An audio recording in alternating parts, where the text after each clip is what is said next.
How many people do you directly know that by the age of 7, 8, 9 years old knew exactly what they wanted to do and are doing that today? I mean, they're in the career, they're in the purpose, they're in that passion of something that they said as a young child, and they're doing either exactly that or something close to that today.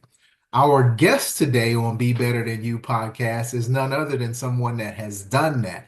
Maegan Philmore. Maegan Philmore decided at a very young age that she wanted to be in the film industry. So, hey, Maegan, how are you? I'm well. How are you? I am very well. I'm very well. And ladies and gentlemen, we're not going to talk about films so much today. We're going to be talking about something that she has a passion for at this time in her life, which is mental, emotional, and physical wellness, which has helped her along the way on her journey. But before that, again, as you know, we're bringing hope closer to the heart by talking to quote unquote everyday average people that are making their way in the world today, right? And Maegan is definitely doing that. Thank you, Maegan, for being here hmm I'm glad to be here. and to share a little bit of your story. So, as you know, we talked a little bit beforehand here, and I wanted to start with your early years and your early journey because you are also from Ohio. Is that correct? Yes, born and raised in Columbus, Ohio. And then I moved to Akron, Ohio, for periods in college. I went to college in Western Massachusetts at Mount Holyoke. And every year I would come back for the summer, spend it in Akron. And then, yeah, so Okay, and that's that a little that's where I about had the opportunity to meet you when you moved to the Akron area. Um, So, talking about the journey and some of the, well, actually, before that, let's kind of tease people a little bit. it. Because some of your projects that you worked on, I know a lot of people will know some of the names. How about you tell us some of the successes that you've had in your film career? One of the first red carpets I ever was on, Stanley Nelson, who's one of the most famous documentarians. I was on his Emmy-winning Freedom Riders. That was the first one that I worked on. I Now, also, I got to interrupt you for a moment. Tell us what exactly when you say the first red carpet you were on. I'm not exactly sure what that means. um, the red carpet when they have people interview stars, they wear their clothing. Right. Stanley Nelson, is kind of like the Spike Lee of documentary work. So I got to work on his project. That was one of the first ones that I worked on that had a red carpet. So that's made me feel like, okay, I'm kind of really in Hollywood. And then when he went on to Okay. get Emmys for it, it was, yeah. So that was one of the first ones. I also worked on Welcome to Sweetie Pies, which was one of the first big own Oprah Winfrey Network hit. Yeah, yeah. I got to work on that. Storage Wars, so many people like it. Naked and Afraid. Um, I was a part of Will Smith hella bungee jumping into the Grand Canyon. I was working at YouTube Originals doing that. I also was a part of the Super Bowl in 2020 with J Lo and Shakira. I worked at the National Football League, and then I've gotten to work with Jamie Foxx, Idris Elba, Angela Bassett at the. Okay, okay, So okay. yeah, so yeah, yeah. So Yeah. So those are some of the highlights of my career. nice, nice. So again, ladies and gentlemen, bringing hope to the heart, quote unquote, everyday people. But Megan is one of the behemoths behind the scenes that we don't get a chance to see, right? It's almost like looking at a football team or a basketball team or something where we highlight the quarterback. Or if you look at LeBron right now on the LA Lakers team, right? There are other people on that team that are supporting that team and making things happen all the way through and down to quote unquote the people that are just bringing the towels, right? Everybody plays a part. So we haven't seen you on camera. Tell us a little bit about what you do and how you've played a role in some of these major projects with some of the people that we know about. And good job on the name drop. Well, that's what gets people. It's like, oh, you worked with these people. But I'm a unit production manager. That is what recently I just was inducted into the Directors Guild Association of America, the DGA. My whole life I wanted to be a part of these people, and a unit production manager is the person that takes the budget, hires everyone, and makes sure that the schedule runs accordingly and safely so that the story can be told. Okay. Um, and a lot of people just think it's like the numbers person, but it is not. It is the type of filmmaker. For one, our contract starts at 16 hours. So we are the backbone of the production. It also is a residuals um, earning position. So, yes, I have a lot of logistical skills, but I have to know all the union contracts. I have to be skilled. Like I am, how do I want to say it? I am the true mama of a film set, and most everybody understands what a mom does in their own lives, especially one, that has been in their lives. We do things people don't even see, Right. so yeah. Okay, fantastic, fantastic. Thank you for sharing that. One of the things that, I do want to talk about as well. Okay, you established that. How did you know that you wanted to be in the film and television industry? Well, my father was obsessed with television. It's the way he was able to zone out and calm himself. Okay, So, he had two TVs when I was a little kid, and one he would watch sports, and the other one he'd watch HBO. Back in the day, HBO was no commercials at all. It wasn't streamed. It was regular TV. And to get his attention, I'd have to watch what he wanted to watch. And we watched a movie called Still Magnolias, and Sally Field's performance at the funeral scene after her daughter died really affected me. And I said, Dad, I want to help her do that. And so we watched the credits. One of the first credits that rolls after a movie typically is the unit production manager. So that was a seed that was dropped in my head. okay, And so, yeah, I kind of wanted to be close to my dad, and I fell into what I'm doing now. okay. Wow, wow. So you had one of those, I won't call it an aha moment, but one of those I don't even know what to call it, but a moment that stood out to you. I mean, you were very specific in explaining and talking about that, right? That's fantastic.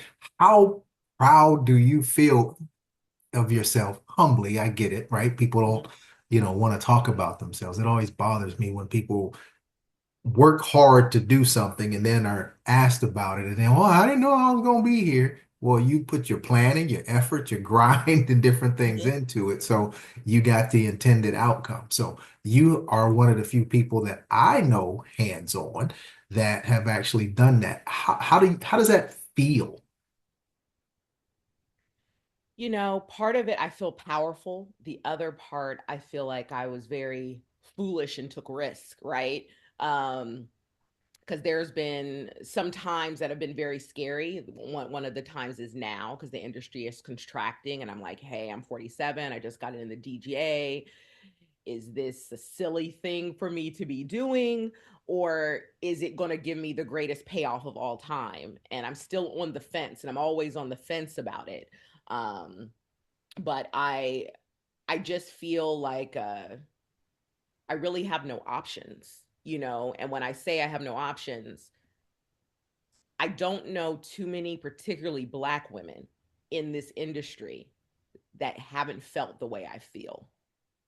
It's very rare that a black woman that works in this business, in any acting or not, it's very rare they came in through nepotism, like other individuals, and they all had this decision to make.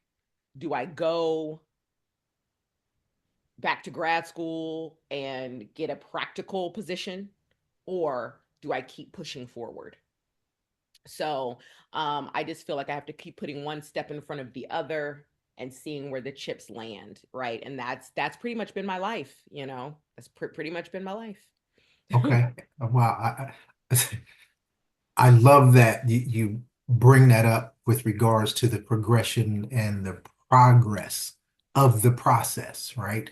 Mhm. Um, because that's a great jump off point. But before I even get to my next point, I have a question. You being successful, you've been doing it. You said you're what, 47? Yes. Okay, so you've been doing this for a while. You wanted to do this since you were about 7, but you just said something in regards to still somewhat questioning if this is the right thing to do. That for me and maybe the people watching, that may seem incredible because of the things that you've been able to do. Tell us a little bit more about that. Well, a lot of people aren't aware of what's going on in media. Just how the price of eggs is exploded across the United States. The same, or housing, same thing is going on in media, particularly streaming. I mentioned HBO back in the day. HBO was a premium cost back in the day, Mhm. and what people were paying paid for the programming. Streaming, especially without advertisements, doesn't pay for the programming. So they're making all these programs, but they can't pay for themselves. There's also been COVID, which COVID took a major hit in the industry because a lot of insurance claims weren't there. And then also we have the strikes. So all of these things are happening. Less work is being made in the Western world. It's even affecting Europe. So I'm like, and then AI, the technology is coming in, you know. Right, right. I do not think it's good enough because I've used it to try to make budgets. It's not good enough to take my job now, but eventually they'll only have me on for a shorter amount of time to review what AI has done on a budget, right? So there's parts of me are like, what should I be doing now to take care of myself when I'm 60 and on? Because typically my profession, you can do it as an older person, but a 16-hour day minimum when you're 60, I think about the quality of life of that, right? So long story short, that's why it is. It's not for the joy. Yesterday I got to go meet with one of the producers of Othello, the Broadway play. I took her to a screening and we really got to vibe, right? Talk about like the projects she likes to do, projects I like to do, how we can help each other. And it was very inspiring because she was like, I don't think you should take a straight job. You know what I mean? Because she sees exactly what you see in Carl, or maybe the audience. But I understand that I made a fourth of what I made in this year when I filed my taxes. I made a fourth of what I made 3 years ago. Okay. And I worked my butt off to get that small amount of money, right? And so I'm like, what do I do without touching my pension, my retirement, my investment? So that's why I'm at that, crossroads. I still think I will do projects. I just don't know what this industry has in store. You know what I'm saying? Because everything in the world right now is changing majorly, Yeah. but who knows? I can be at center screening and running to Ryan Coogler and he's like, oh, you the one. You know what I mean? But who knows? Who knows? Yeah, yeah, yeah, yeah. All right. Hey, hopefully something like that happens. Okay, and I misunderstood. I thought that maybe you were saying, okay, hey, I wanted to do this since I was 7, and yes, there's been the grind, but I'm questioning if this is the right thing to do. Okay, so that can, so you're preparing for a possible pivot because of the quote unquote progress of AI society and changes. Okay, very smart, very smart. Mhm. Okay, that's huge. Now, with that being said, tell us about maybe one or two of the struggles or something that just comes right to you that you know that you've been able to overcome, right, along the journey to, who you have become. Well, I in COVID, I was by myself in Los Angeles, and the Los Angeles lockdown was 2 years. People don't understand that 2 year period because most people were back in the world in like 6 weeks, 8 weeks, but we were down for 2 years, really interacting with humans, other humans, and I lived alone, and I just got furloughed for the NFL, and I really started thinking about like, why am I not farther along in my life? through some, some of my peers, like they make successes in their mid 30s, but I'm my age, and which is 47. And I started thinking I had major mental health conditions that I had to overcome. And so if I had cancer that I had battled for a decade, of course I would be at the stage that I'm at, right? And so I had to start learning how to give myself grace Mhm. around my premenstrual dysphoric disorder, PMDD. I remember when I was in high school and they didn't know what was wrong with me, it was becoming a medical condition, like they were putting it in a journal. And they really didn't know how to medicate women at that time. And so I tried all different sorts of things, basically antidepressants, anti anxiety meds to try to help. And then I eventually chose alcohol because it worked better. And then when that kind of like ran its course, I had to get sober and learn how to deal with all of those issues, really become the true woman I am today, you know. Um, Knowing, okay, I'm the same person I was when I was 7, but now I have to feel the feeling out. I have to be very clear about where I put my energies, because I'm a sensitive being. I have wounds. I need rest. Um, to help. So, coming overcoming that journey and really sitting back during COVID, that was one of the biggest gifts I got during COVID, is being Mhm. able to give myself grace that I'm exactly where I'm supposed to be with what I was dealt health wise, and the beauty of having family. I have a lot of family in Dayton, Ohio. My mother was one of 10. I have cousins that have the same mental health journey that I have. So I know I'm not, something isn't wrong with me. They've had to do the same. And I'm like, "Oh, okay. This is okay. Like I'm okay." And um I'm where I'm supposed to be. So that's one. Another struggle that I had was I always felt I was not a desirable woman. I never thought I was attractive. I never thought I was deserving of reciprocal love. And not because people told me messages, just because I could never get a relationship to stick, you know? And Mhm. getting sober and understanding who I was and really getting self awareness was huge. And then I started thinking about and learning who I want to be with, you know.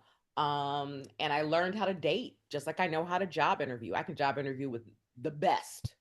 I can go in and I just, and I'm a very nervous introvert. Most people don't think that because, the way I speak and I go out, but typically I really like a lot of quiet time myself to regenerate myself. But I had to learn how to date. I went to dating classes. Pat Allen taught a class. I did navigating the single life with, all the things about getting sober and really knowing who I am and like things I can't handle or don't want to handle. And really realizing that the way I was raised in my new nuclear family is the kind of love I would receive, because that feels familial. It's like typically that's how you love. And since I was breaking through a lot of those negative patterns that I had learned to cling towards, I, have for the first time in my life, I'm with someone and I'm getting to understand um, that I was never undesirable. Um, I just hadn't found the person for me, right? And it's not perfect. Both of us, he's 54, I'm 47. I've never lived alone. I've never lived with someone that's so in my face, just like he's been in other relationships. He's even been married. And he was like, we just have a different connection than other people. We're kind of like magnets. And but both of us like our alone time. So we have to navigate that. But that is a struggle that I just didn't stop.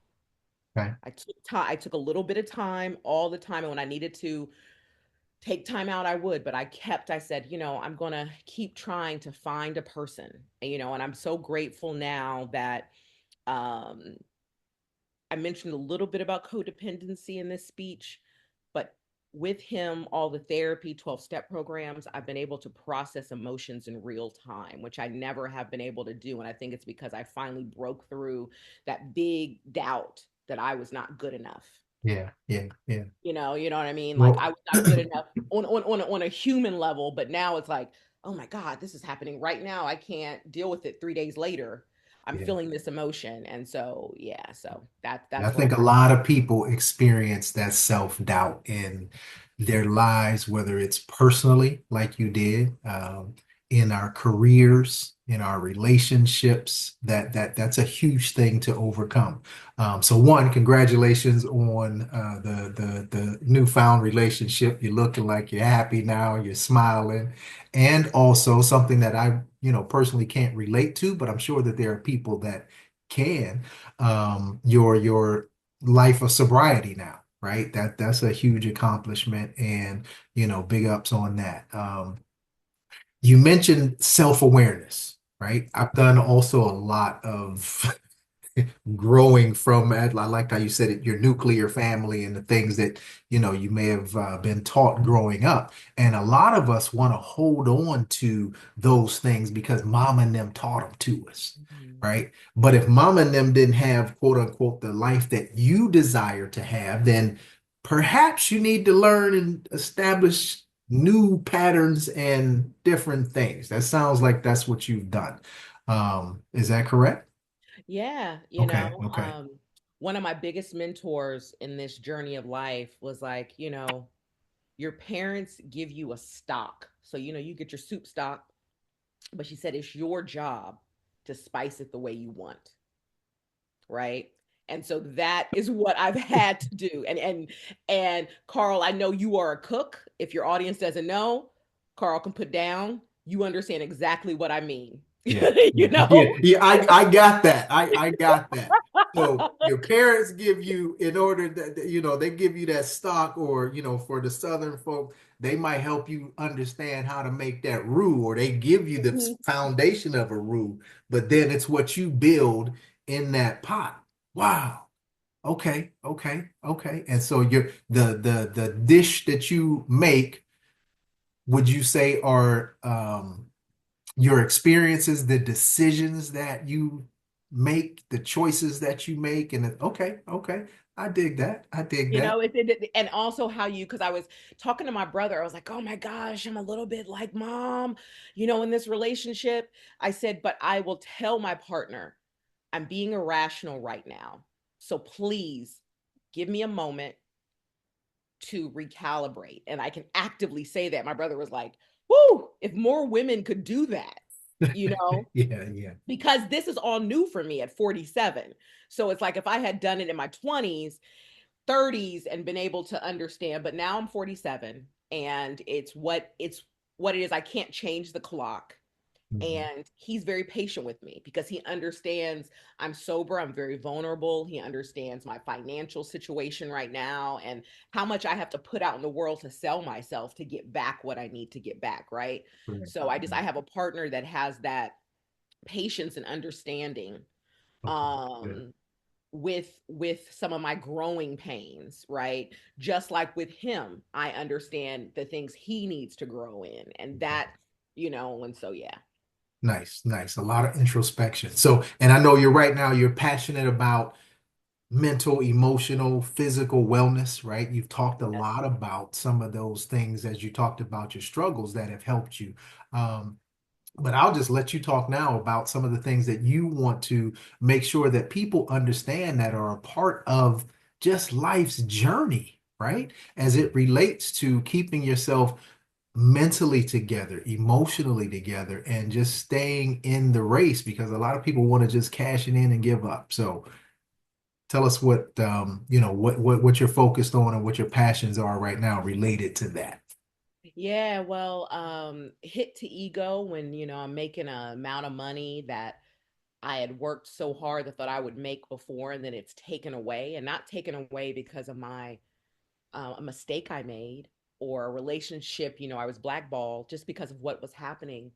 And one of the things that I know as a Black person that's politically in tune, part of the things that systematic racism does is it wants to make us unhealthy so that we die earlier or that we're dependent on the system and we're not as active.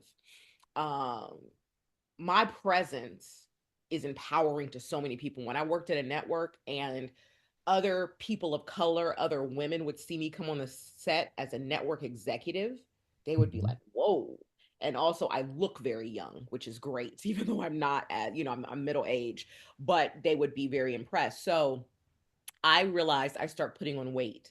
I have been up to a size 26, and my lowest I've ever been was a 17 in adulthood. I was a size 12 in the seventh grade. So I'm just a bigger boned individual. And I am very cautious about making sure I get my mammograms every year, making sure that I get my colonoscopies when I need it, going to get my teeth cleaned, all the things that can kill us. And my weight has been creeping up. And that is something that I've been using as a negative coping mechanism for the death of my industry that I love so much.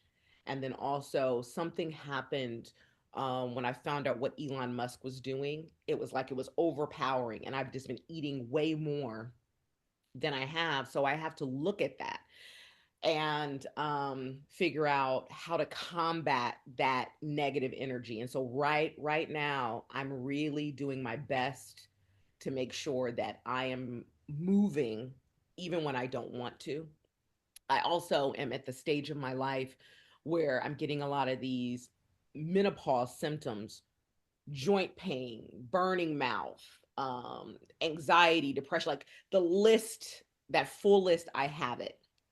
um, and making sure that I can afford my hormone replacement therapy, getting those yearly checkups, and researching those ways just to self care for myself outside of now being in a love relationship where some days I just want to be in that cocoon all day. But that cocoon all day is just going to make me fatter. It's going to make the middle of my body just grow.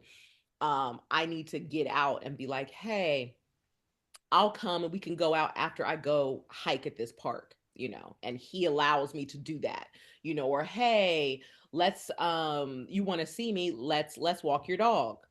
Typically that's, he walks his dog periodically through the day, but we start doing that, just Mhm. incorporating a little bit of joy of being in a new relationship, but also making sure I get my steps in, because the more steps I do, the more physical things I do. I've also started going back to in-person 12-step meetings, because a lot of things took over at Zoom, but the in person really helps me hear people who are behind me, because May 1st I will be have been doing this 12-step way of life for 16 years, and I really need to hear other people that struggle with codependency.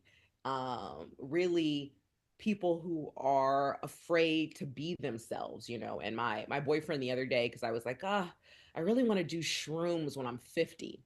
And he said, why would you want to do that? He said, you're beautiful the way you are. You're not afraid of yourself. That's one of the things I love about you. And I didn't realize so concisely that's what sobriety is for me. I'm not afraid of Maegan anymore. You know, Okay, I'm okay, I'm okay. I'm not afraid of um dealing with, menopause, the industry dying, and so my mental health has been, especially with that, observation from him seeing me just take for granted this gift that I was given. Because I also have a friend that I went to high school with. We were Girl Scouts together growing up. she passed away from, drugs and alcohol. But I was given the other gift, of living.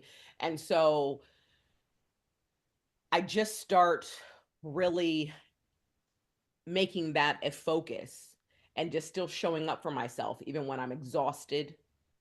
The showing up for yourself is the thing that I need to do more. And fight what the systems want us to do, have diabetes, have heart conditions, have, there's this thing like black women are so obese and da da da da. And one reason why we are is our mental health, right? It's our emotional way of dealing with a lot of pressures.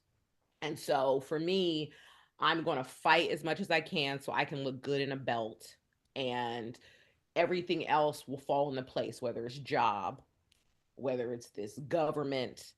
But if I can focus on making sure I have a salad every day, right, with different types of vegetables, I can find the right supplements to help me and physical fitness, and be able to use this medical system the best way I can. Because people don't want to believe it, but we do have the best medical system in the world, the United States, and use it so that I can um, take care of my body, Nice. Well, you know. if I'm hearing you correctly, and we only have a short time left, um, the self-awareness was a huge start. And to summarize what you just said, controlling the controllables. You're doing what you can do for you from a, hey, self-aware, let me dial into me, then mentally, emotionally, physically, you're doing those things. Yeah? Yes. Okay. How would you like to wrap up and summarize what we've talked about today for you? You know, I get paid sometimes to do projects that are not particularly beneficial. They help me with money, but I have been recently given the opportunity to work on projects that really touched a chord. Um, MTV Staying Alive gave money to filmmakers to make movies about the rollback of reproductive rights in the United States. The last movie they did was about a Black woman who was not listened to by her doctors. I got to produce that movie.